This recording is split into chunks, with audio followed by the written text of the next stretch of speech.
और सारे के सारे इस वक्त फ्रीडम ऑफ स्पीच का नारा देकर सारे भाजपाई मैदान में उतर के चिल्लम चिल्ली मचा रहे हैं। फ्रीडम ऑफ स्पीच इनको कहाँ नजर आता है? जहां इनका कोई चाटुकार आतंकवादी दलाल पकड़ा जाता है। ये तो आतंकवादी है।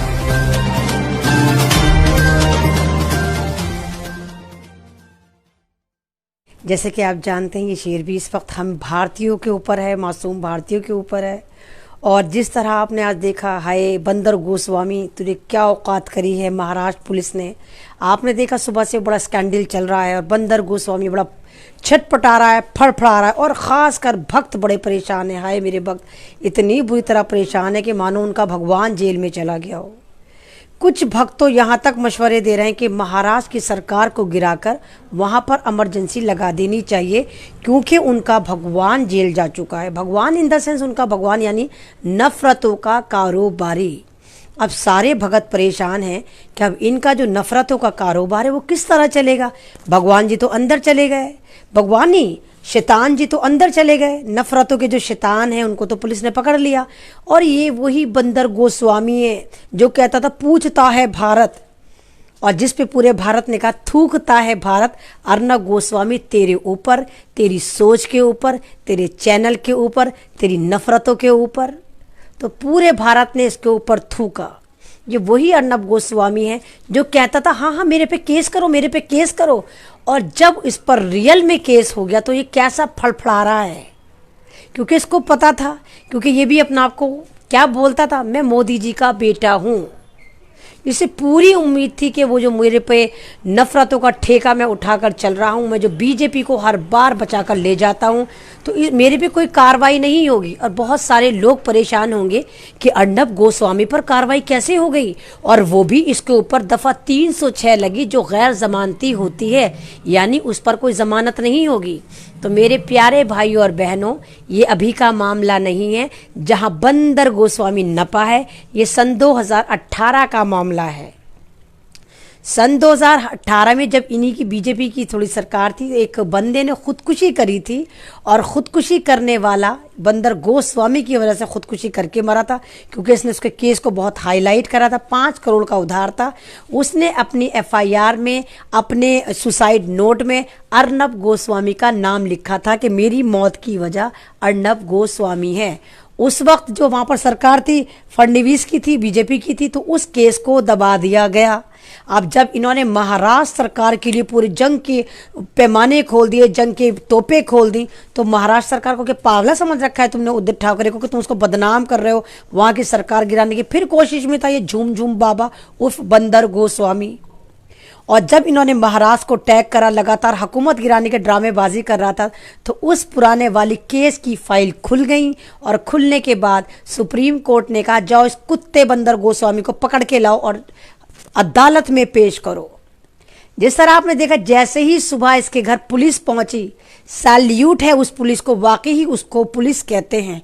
कितने अदब के दायरे में इस बंदर गोस्वामी के घर गई, और बंदर गोस्वामी तो स्प्रिंग खा के पैदा हुआ है, आपको भी पता है। अपने घर में भी कुलाड़ियां मार रहा था, कुदकड़ियां मारा था, जैसे स्प्रिंग पे बैठा हो, कभी इस सोफे पे कूद रहा था, कभी उस सोफे पे कूद रहा था, पुलिस वालों को परेशान करा रहा था, और मुस्तकिल इंग्लिश में भौंक रहा था कि मेरे पे हरेसमेंट करा जा रहा है, मुझे परेशान करा जा रहा है, मुझे मारा पीटा जा रहा है। क्योंकि झूठ बोलने की आदत है। तो आपको पता है कि चाहे वो भाजपाई सरकार हो, चाहे उनके ये चाटुकार मीडिया हो, तवायफ मीडिया हो, इनका तो झूठ के बगैर काम ही नहीं चलता। तो झूठ बोलता रहा कि मुझे पुलिस वाले मार रहे हैं। आपको बिल्कुल एक लेटेस्ट न्यूज़ सुनाओ, शायद आपको नहीं पता होगा। अभी 1.5 घंटे पहले एक और नई एफआईआर इसकी पूरी फैमिली पर लॉन्च कर दी है महाराष्ट्र सरकार ने। एफआईआर ये है कि जब पुलिस इसके घर में पकड़ने गई, जो लेडीज पुलिस ऑफिसर्स थी, जो जितनी भी थी, उनके साथ इसके बेटे ने भी मारपीट करी, बदतमीजी करी, अर्नब गोस्वामी ने भी करी, और अर्नब गोस्वामी की जो बीवी है उसने भी करी। तो एक नई एफआईआर अभी 1-1.5 घंटे पहले और लॉन्च हुई है इनकी फैमिली के ऊपर। और ये इल्ज़ाम लगा रहा है कि मेरे पे मारा, मुझे पीटा, मेरे साथ ये करा, मेरे साथ वो करा। लेकिन वीडियो मैंने इवन अपने पेज पे वीडियो डाला कि पुलिस वाले हाथ तक नहीं लगा रहे। आज तक मैंने पुलिस वालों में इतना सब्र तहम्मुल नहीं देखा कि 20 मिनट तक वो इस बंदर गोस्वामी की खुशामद करते रहे और आगे पीछे फिरते रहे और सर सर करते रहे और ये कुदकड़ियां मारता रहा, कभी इस कोने में भाग रहा था, बिल्कुल मेंढक की तरह कूद रहा था बंदर गोस्वामी। ये तो सस्ता नशा कर रखा था, क्या था, सुबह ही 6 बजे शायद पुलिस इनके यहाँ पहुंची थी, तो पुलिस वालों ने इस पर हाथ भी नहीं लगाया। और आज जब ये मजिस्ट्रेट के सामने पेश हुआ तो ये अपना एक हाथ दिखा रहा है टूटा फूटा, जो पहले से टूटा हुआ है और जो इसकी वीडियो में कई बार हमने भी देखा। तो कह रहे देखो पुलिस वालों ने हमें मारा, मेरे साथ इस तरह करा। जब ऑडियो देखी गई या वो वीडियो देखी गई तो उल्टा इस पे ही एफआईआर हो गई और जो लेडीज पुलिस हैं उनके साथ बदतमीजी करने पर इसके 20 साल के बेटे पे भी एफआईआर, इसकी बीवी पे, इसकी खुद पे भी एफआईआर और इसकी बीवी पे भी एफआईआर, 3 एफआईआर और नई इसने ढूंढ ली। और सारे के सारे इस वक्त फ्रीडम ऑफ स्पीच का नारा देकर सारे भाजपाई मैदान में उतर के चिल्लम चिल्ली मचा रहे हैं। फ्रीडम ऑफ स्पीच इनको कहाँ नजर आता है? जहां इनका कोई चाटुकार आतंकवादी दलाल पकड़ा जाता है। ये तो आतंकवादी बॉम्ब था।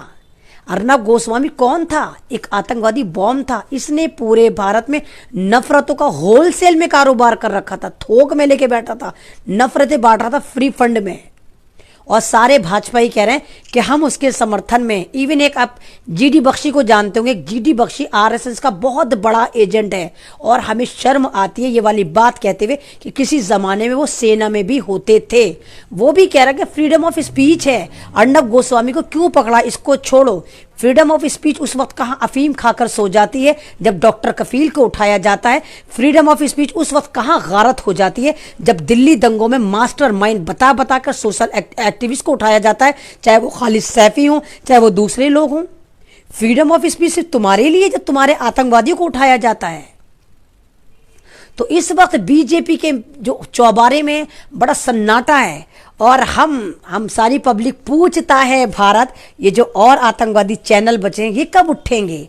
अंजना ओम कश्यप कब नपेगी? रूबी का लियाकत कादियानी कब जेल में जाएगी? वो तिहाड़ी वो कब जाएगा? और बदतमीज देवगन तू कब जाएगा? और वो दीपक चौरसिया तू कब जाएगा? पूछता है भारत अब इन लोगों से भी कि ये कब नपेंगे, क्योंकि इसके बाद ये भी नफरत के बहुत बड़े बिजनेसमैन हैं और कारोबारी जिन्होंने भारत को सिर्फ तोड़ने का काम किया, नफरत फैलाने का काम किया। मंदिर मस्जिद गायें गोबर मॉब लिंचिंग सिर्फ यही काम करा इस मीडिया ने। और अब महाराष्ट्र पुलिस ने जब इनको उठाया तो इनके पेट में मरोड़े उठ रहे हैं, लेबर पे ले रही है बीजेपी सरकार और सारे के सारे अर्नब गोस्वामी के हक में उतर कर आ गए। नहीं, अर्नब गोस्वामी तो बड़ा सच्चा आदमी था, सच्चा तो होगा ही इनके नज़र में, तो सच्चा है तो पक्के झूठी पार्टी है, ये तो आतंकवादियों की पार्टी, तो इनको तो लगेगा कि वो सच्चा है। तो भाइयों मुबारक हो, एक चैनल बंद हो गया और महाराष्ट्र पुलिस को सैल्यूट, महाराष्ट्र गवर्नमेंट को सैल्यूट कि वाकई उसने हमारा कॉन्स्टिट्यूशन पर एक बार फिर यकीन बहाल कर दिया कि भारत में संविधान अभी जिंदा है। और सैल्यूट वहां की पुलिस की, वाकई पुलिस ऐसी होती है, इतने अदब और एहतराम के साथ उसको लेकर गई, 15 मिनट तक उसकी खुशामद करी। काश पूरे भारत की पुलिस महाराष्ट्र पुलिस से कुछ सबक सीखे और इसी तरह उठाए, क्योंकि हमने तो जब भी देखा, हमें तो मासूमों को मरते हुए देखा, पिटते हुए देखा। इस गुंडी पुलिस से, इस जो सर्टिफाइड गुंडे हैं, वर्दी वाले गुंडे, इनसे पिटते हुए देखा, चाहे वो लॉकडाउन हो। इस पुलिस ने कैसा मजदूरों को डंडों से लाठियों से कैसे दौड़ा दौड़ा के मारा, चाहे वो लॉकडाउन में हम घरों में कैद हो, मार्केटों में जाते कैसे मारा, कितने लोग इस पुलिस के डंडों से मर गए, चाहे वो एनआरसी हो, कैसे जितने भी वो प्रोटेस्ट कर रहे थे गोलियां मारी। तो हमने तो इस पुलिस का हमेशा आतंकवादी चेहरा देखा था, लेकिन मैंने अपनी लाइफ में पहली बार पुलिस का इतना जबरदस्त रूप देखा जो अर्नब गोस्वामी के घर में चल रहा था। बहुत बार मैंने आंखें मली, आया कहीं किसी फिल्म का शॉट तो नहीं है जो इतनी इंसानियत दिखाई जा रही है पुलिस की। हमारी पुलिस तो ऐसा काम कर ही नहीं सकती। लेकिन अब समझ में आया कि महाराष्ट्र पुलिस दुनिया की टॉप 10 पुलिस में क्यों आती है। वाकई ही आती होगी, क्योंकि उसके अंदर बहुत सब्र तहम्मुल है और इंसानियत है। जो पुलिस एक आतंकवादी को उठाने जाए और इतना सब्र कर ले, तो वाकई बहुत ग्रेट पुलिस होगी, क्योंकि अर्नब गोस्वामी एक आतंकवादी से ज़्यादा कुछ नहीं है। और दफ़ा 306 जो लगी है, तो इंशाल्लाह आप देखिए कि अभी हाल फिलहाल में ये जेल से वापस नहीं आएगा। तो मेरी हमारी गवर्नमेंट की से रिक्वेस्ट है कि भाई इस झूम झूम बाबा को माइक प्रोवाइड करा जाए, ताकि ये जेल में भी अपनी भौकाल जारी रखे और वहाँ से भी हमें रिपोर्टिंग करता रहे, बताता रहे कि जेल में क्या चल रहा है। क्योंकि इसको तो रिपोर्टिंग की बीमारी है, तो इसको एक माइक ज़रूर प्रोवाइड करा जाए। लेकिन खुदारा इस बार इसको इंडियन सेटअप दिया जाए, इंडियन सेटअप पर बैठकर बोले, चाइनीज सेटअप ना दिया जाए इसको। तो बंदर गोस्वामी के लिए हमारे जज्बात, हमारी सपोर्ट इसको है कि भाई इसको माइक दे दो, ताकि अब जेल में रहेगा तो वहाँ से भी रिपोर्टिंग दिखाए कि कैदियों के साथ होता क्या है, किस तरह हमारी सरकार कैदियों के साथ सलूक करती है। तो बंदर गोस्वामी, तेरे पास इंसानियत का काम करने का एक गोल्डन चांस है। तू गवर्नमेंट से कह कि तुझे एक माइक दे दें, एक कैमरा दे दें, तू बैठा बैठा जेल में रिपोर्टिंग करता रहे। और हो सकता है जिस जेल की तू रिपोर्टिंग करे उस जेल का मुकद्दर जग जाए, वो भी 5 स्टार जैसी हो जाए। तो ये था अर्नब गोस्वामी का, और जिसमें पूछता है भारत बोलता था, और आपकी और हमारी दुआएं काम कर गईं। और अब हमने पूरे भारत ने मूतता है भारत इसकी शक्ल पर साबित करके दिखाया कि इसको उखाड़ फेंका और इसको इसकी ससुराल पहुंचा दिया। इसकी जगह इसकी ससुराल थी, तो साजन चले ससुराल, साजन चले ससुराल। भक्तों अब तुम्हारी बारी है, और आ जाओ और पंगे लो, हमसे पंगे लो, कॉन्स्टिट्यूशन से पंगे लो। तुम्हारा सब का हाल यही होने वाला है, चाहे जी न्यूज़ हो, चाहे आज तक हो, चाहे सुदर्शन हो, तुम भी खैर मनाओ। क्योंकि एक कहावत है हमारे यहाँ उर्दू में, एक कहावत है कि बकरे की माँ कब तक खैर मनाएगी।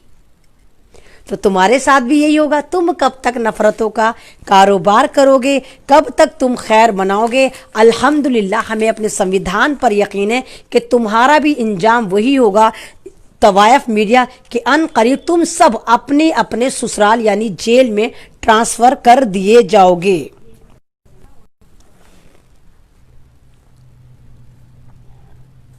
अब मैं आपके पास आ जाती हूँ। एक मैंने अपने पेज पे भी एक वीडियो शेयर करी थी, वो इंदौर की एक वीडियो है जो किसी मोबाइल से बनी हुई है, वो मेरे पेज पे भी शेयर हुई है, और लगभग 22-23 लाख 2 मिलियन 2 मिलियन के करीब वो मेरे पेज पर चल चुकी है।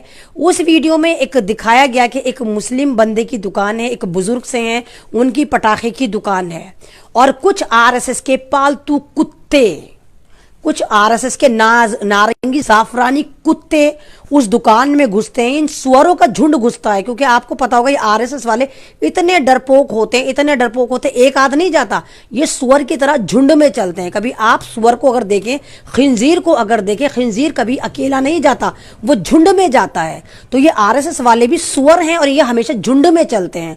तो 50-60 इनका सुअरों का, RSS के सुअरों का झुंड उस दुकान में घुसता है और बदतमीजी करनी शुरू करता है, पटाखे उठा उठा कर दिखाता है, अच्छा हमारे भगवान की तस्वीर, अच्छा हमारे इस भगवान की तस्वीर, तुम्हारी हिम्मत कैसी हुई मुल्लो, तुम्हारी ये कैसे हुई। अबे जाहिलो, पटाखे मुसलमानों के घर में नहीं बनते, वो सिर्फ बेचने वाले हैं। और पटाखे कौन सी कंपनी? लक्ष्मी कंपनी के पटाखे, जो मैंने भी जलाए हैं, मैंने भी दिवाली में बचपन में खूब जलाए हैं, वो लक्ष्मी पटाखे, लक्ष्मी कंपनी उसके पटाखे हैं।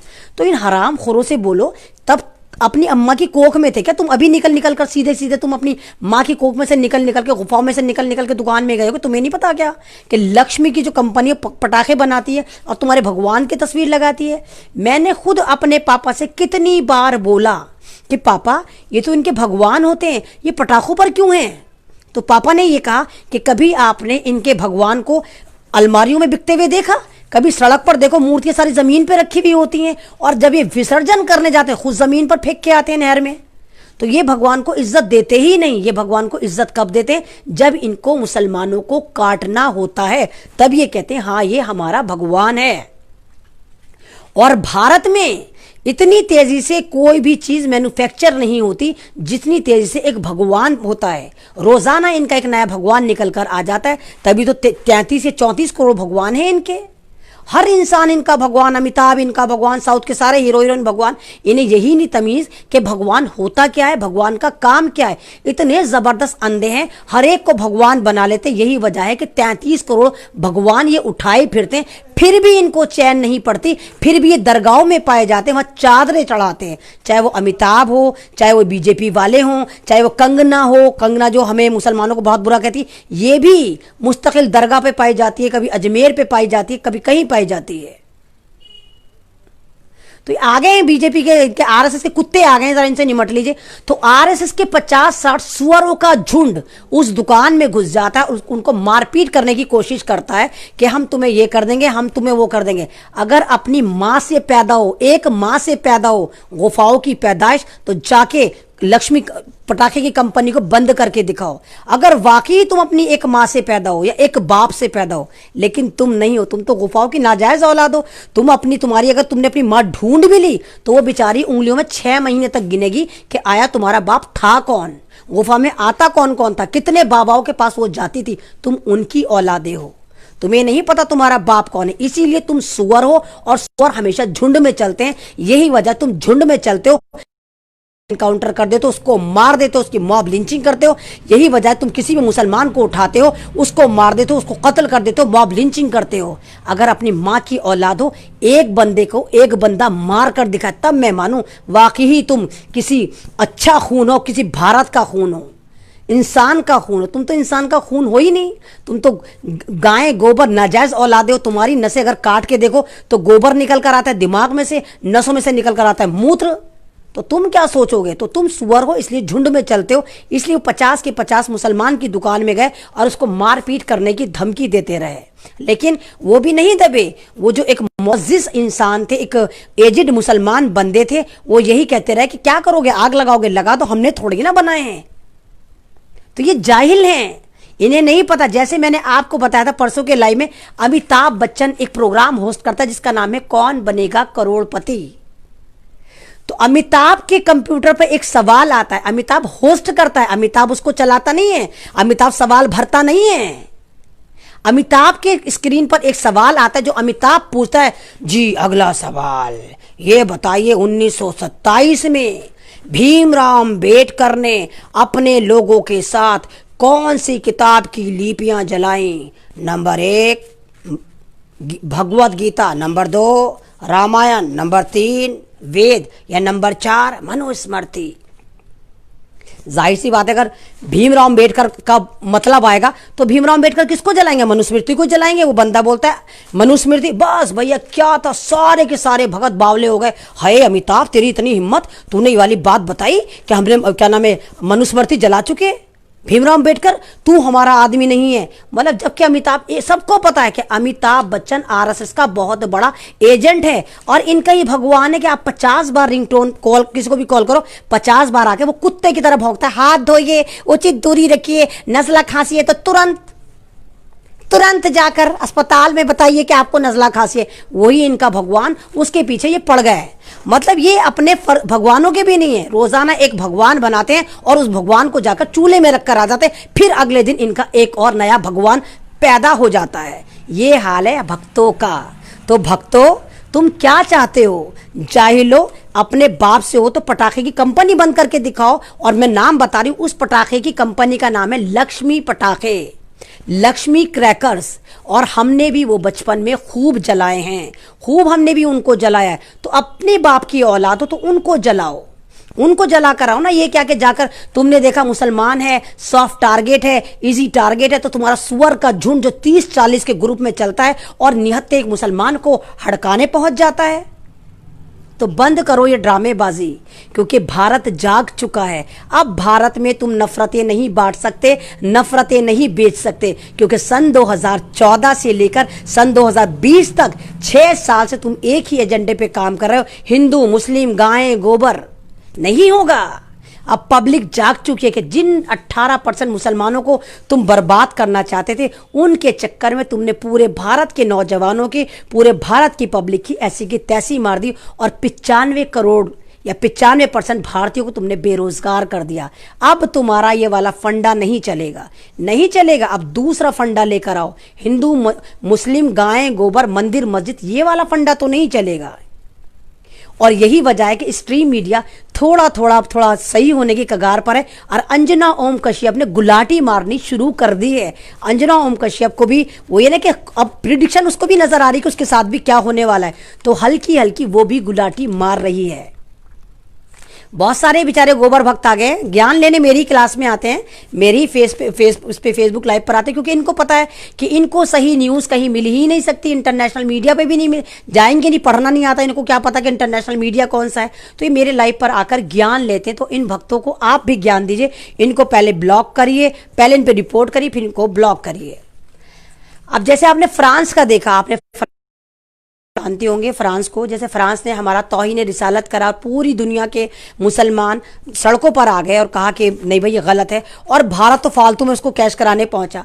तो फ्रांस ने वैसे तो माफी मांग ली, लेकिन अंदर खाने वो मुसलमानों के विरोध में एक बिल लेकर आ रहा है जो आप सबको जानना बेहद जरूरी है। वो एक ऐसा बिल बना रहा है जिसमें वो ये कह रहा है कि जैसे अगर आप जानते हैं हम लोग मुसलमान हैं और हम लोग जो मेडिकल ट्रीटमेंट है मोस्टली हम ये चाहते हैं कि हमें लेडी जो है वो हमें ट्रीट करे, हमें कोई भी लेडी डॉक्टर जो है हम उसकी उसमें वो करें।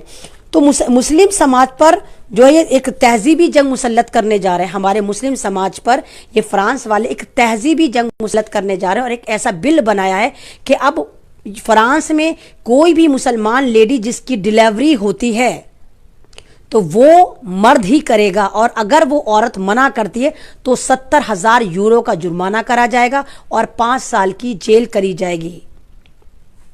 तो ये मुसलमानों के विरोधी बिल बनाने जा रही है अंदर खाने, और फिर इसी बिल को ये पूरे के पूरे यूरोप में लागू करने के मूड में, क्योंकि इनको पता है कि इस वक्त दुनिया में सबसे ज्यादा तेजी से फैलने वाले मजहब का नाम इस्लाम है। और ये बिल, इस बिल में और इन्होंने मॉडिफाई करा और ये कहा है हमारी मर्जी, हम स्कूल में कुछ भी पढ़ाएं और होमवर्क में हम कुछ भी बनाने को लें, चाहे वो मुसलमान बच्चा हो वो बनाकर लेकर आएगा।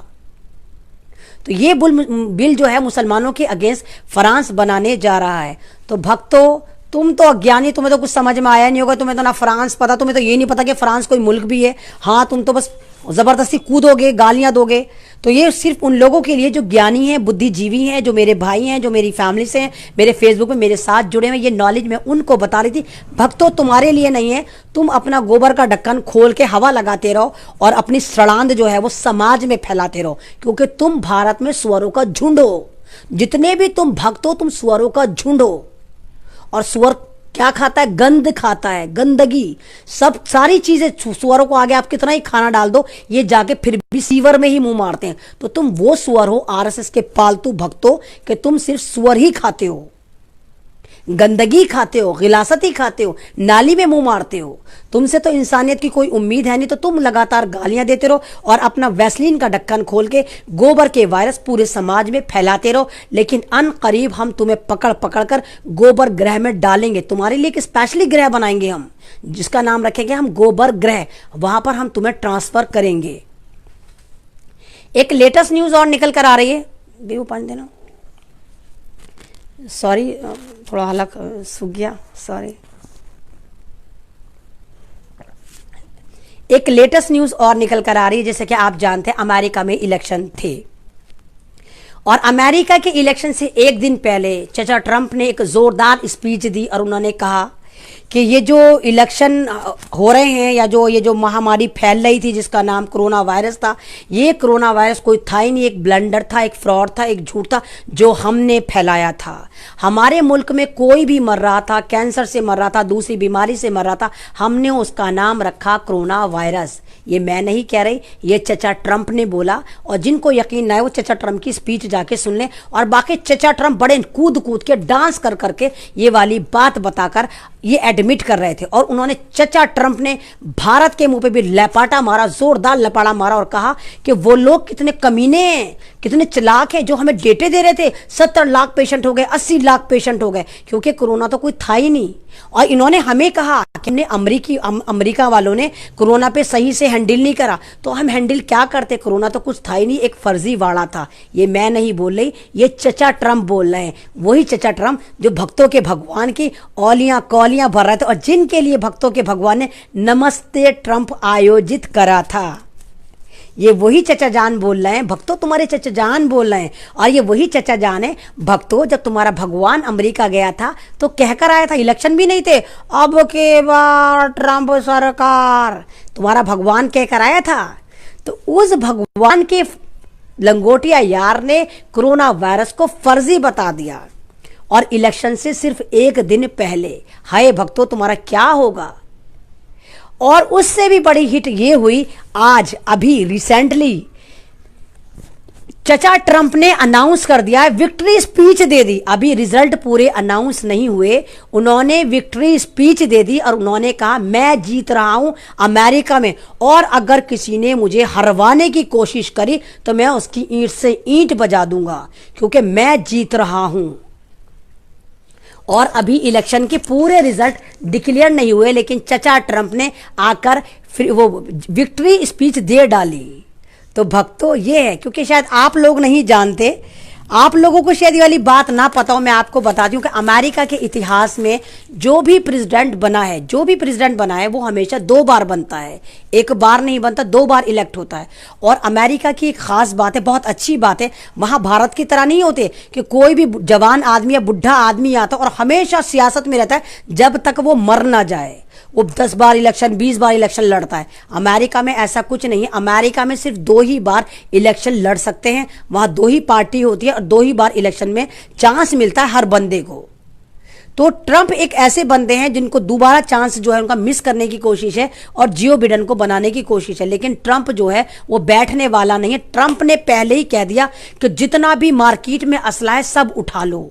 ट्रंप क्योंकि अरबपति खरबपति आदमी है, आप भी जानते होंगे कि बहुत बड़ा अमीर आदमी है। ट्रंप बिजनेसमैन है, दुनिया के अमीर तरीन लोगों में आता है। और अमेरिका में भारत की हाल थोड़ी है कि मुसलमान के पास किचन का चाकू भी मिला तो उसको उग्रवादी, आतंकवादी, फलानावादी, जिहादी बता दो। अमेरिका में जो गन कल्चर है, गन कल्चर यानी बंदूकों का जमाना है, बंदूक उनके यहाँ आम होती है। जैसे हम बच्चे टॉफी खरीदने जाते हैं तो हमारे यहाँ वहां पर अमेरिका में ये हाल, कोई भी बच्चा इजीली जाके किसी भी दुकान पर बंदूक खरीद लेता है, तो वहां पर गन कल्चर है। तो अमेरिका ने, ट्रंप ने पहले ही अपनी पार्टी को, अपने जितने भी उसके मानने वाले उनको पहले ही कह दिया कि जल्दी से जितना भी असला है मार्केट में सब उठा लो, और उसकी पार्टी ने उठा लिया।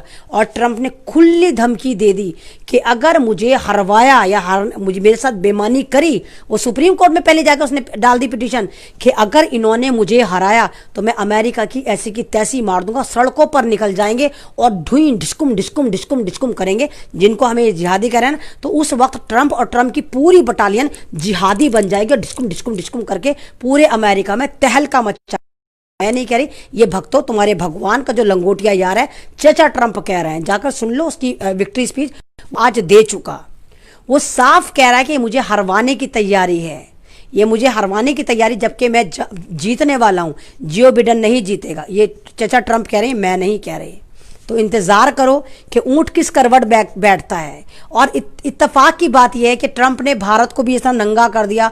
ट्रंप ने एकदम से देखा, भाई ट्रंप को भी अफसोस हुआ कि हाय मैं झूठा झूठा मुझे कहते हैं तो मुझसे ही बड़ा झूठा है भक्तों का भगवान। तो ट्रंप ने मुंह भर भर के मोदी को कोसा, मोदी को झूठा बोला, गलीज बोला, भारत को दुनिया का सबसे गंदा मुल्क तक बोल दिया कि प्रदूषित होते हैं, गंदे होते हैं, झूठे होते हैं। मतलब मोदी ने ये तक, ट्रंप ने ये तक बोल दिया मोदी के बारे में। और कौन मोदी? जिसने क्या करा था, नमस्ते ट्रंप करके 150 करोड़ रुपए उस पर खर्च करे थे।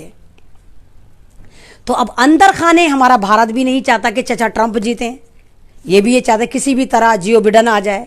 तो अब देखिए कि आगे आगे क्या होता है, चचा ट्रंप आते हैं या जियो बिडेन आते हैं। और अगर चचा ट्रंप आ गए तो भी ड्रामे होंगे, और अगर जियो बिडेन आ गए तो पूरा अमेरिका सड़कों पर उतर जाएगा और एक नंगा नाच शुरू होगा, एक खून की होली खेली जाएगी। क्योंकि इजराइल और यूरोप नहीं चाहता कि ट्रंप इस बार आए, कि ट्रंप उनका कहना मान नहीं रहा, जो वो जिस तरह कहते हैं। चाहे ट्रंप कैसा भी सही, मेरे भाई और बहनों, ट्रंप दुनिया का सबसे बदतरीन प्रेसिडेंट होगा। लेकिन ट्रंप की एक खास बात रही, अगर आप देखें कि ट्रंप जितने भी साल रहा किसी भी नए मुल्क से पंगा नहीं लिया, कहीं जंग नहीं हुआ। जबानी हमले इसने बहुत करे, जबानी तौर पे बहुत बोला ये कर देंगे वो कर देंगे, लेकिन रियल में उसने किसी भी मुल्क पर अटैक नहीं करा। इवन जिस अफगानिस्तान को बर्बाद करने के लिए अमेरिका पड़ा हुआ था, वहां से फौज भी ट्रंप ने वापस बुलाई और अफगानिस्तान को बिल्कुल छोड़ दिया, सिक्योर कर दिया। अब वो बात अलग है कि अमेरिका खुद चाहता था कि खुद ही यहाँ से निकल जाए, क्योंकि इतना नुकसान हो रहा था। वहाँ फौज को उतार कर पूरा अफगानिस्तान को बर्बाद कर दिया इन्होंने, फौज वहाँ पड़ी थी। तो अफगानिस्तान से फौज उठाने का जो टोटल का टोटल क्रेडिट है वो भी इसको जाता है। कोई एक ओम प्रकाश आया बेचारा, अपनी माँ का एड्रेस बता रहा है कि मेरी माँ जो है गुफाओं की भिंडी है, तो जरा इसको बता दीजिए। हाँ, धंधेबाज है इसकी माँ। तो ये वाला जो श्रेय है वो भी ट्रंप पे जाता है। ट्रंप ने जबान से बेशक बहुत बदतमीजियां करी हो, बहुत कुछ नफरतें बांटी हो, लेकिन अगर सच में जाकर एक तरह से उसको रीड करा जाए तो ट्रंप के जमाने में किसी भी मुल्क से कोई जंग नहीं हुई। और ट्रंप जब 2002 में भी मैंने बताया कि ट्रंप ने और ट्रंप की बीवी ने खुद बोला था कि जो बिल गेट्स है ये मक्कार आदमी और दुनिया को बर्बाद करना चाहता है और एक फर्जी वायरस बनाकर, एक मैन मेड वायरस बनाकर दुनिया की आबादी को कंट्रोल करना चाहता है। सबसे पहले इस बात का इंकशाफ सन 2002 में ट्रंप की बीवी ने और ट्रंप ने करा था कि हम ऐसा होने नहीं देंगे, हम मैन मेड वायरस को पनपने नहीं देंगे, हम दुनिया को बर्बाद नहीं होने देंगे। सन 2002 की बात है जब इजराइल ने मैन मेड वायरस बनाकर अपने प्रोडक्ट में यूज करवाया था, वो चाहे नेस्ले का हो, नेस्ले में दिया गया। नेस्ले प्रोडक्ट अगर आप जानते हो, ये जितना भी है नेस्ले के इजराइल के प्रोडक्ट है, इसने इस पे वो वायरस डाला था और अब तमाम एशिया वालों के बच्चों के अंदर पैदाइशी डाल दिया था सन 2002 और 3 में। वो स्लीपिंग मोड में था, जो इन्होंने अब एयरबॉर्न छोड़कर उसको जगाया है, जिसको ये कोरोना वायरस कह रहे हैं। वो इन्होंने पिछले साल हवा में ऐसे केमिकल छोड़े जिससे वो जाग गया, लेकिन फिर भी ये वायरस इतना खतरनाक नहीं है कि कोई बंदा मर जाए। जस्ट लाइक नज़ला खांसी है, जिनकी इम्यूनिटी कमजोर होती है वो तो मे भी एक बार को मर जाए, अदरवाइज नहीं मरते। अपना चैनल, आपका चैनल, समाज का चैनल, देश का चैनल एनबी न्यूज 24/7 को आप लाइक करें, सब्सक्राइब करें और ज्यादा से ज्यादा इसकी वीडियो को शेयर करें, ताकि हर खबर को मैं आप तक आसानी से